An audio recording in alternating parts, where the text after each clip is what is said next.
50,000 ગુણ્યા અરજીના લેવાતા 400, તો 50,000 ગુણ્યા 400 આપણે કરીએ આપણા કેલ્ક્યુલેટરમાં.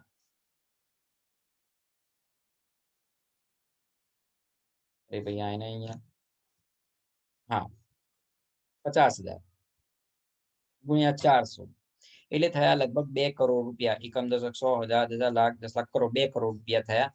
તો આપણે અહીંયા લખી દઈએ 2 કરોડ 2 કરોડ. હવે આ જે અરજી જમા છે એ જ અરજી ઉધાર કરવાની હોય છે તમારે, કે જે આ અરજી જમા છે એ અરજી ઉધાર 9% ડિબેન્ચર ખાતે, સોરી 8% ડિબેન્ચર ખાતે જમા.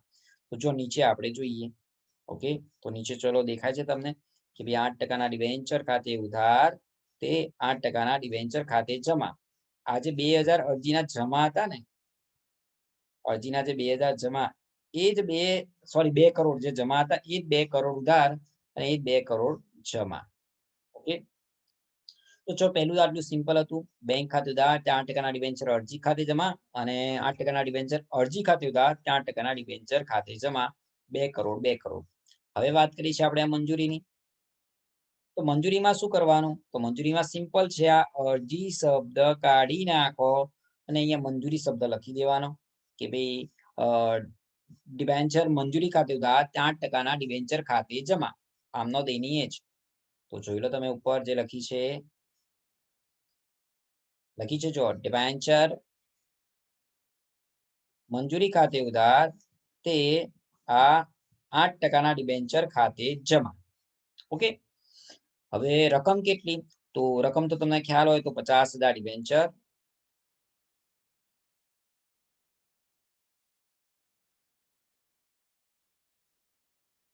અને આ 50,000 ડિબેન્ચર અને આ ગુણ્યા તો 600 રૂપિયા. હવે 600 કેવી રીતે? તો તમને બતાવું જો 600 કેવી રીતે. તો આ દેખાય તમને 1000 માંથી 400 600 રૂપિયા હતા.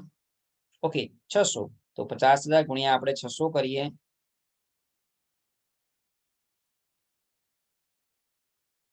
50,000 ગુણ્યા 600 એટલે 3 કરોડ રૂપિયા થયા આપણે.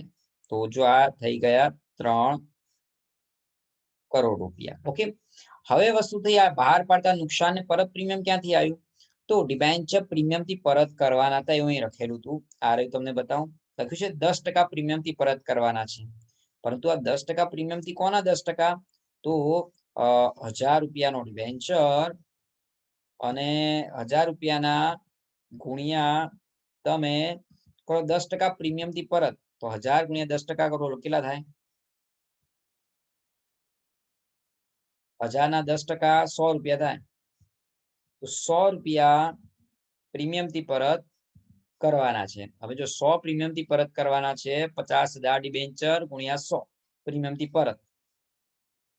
ડિબેન્ચર પરત પ્રીમિયમ ખાતે દેખાય તો કરી જો 50,000 ગુણ્યા 100, 50,000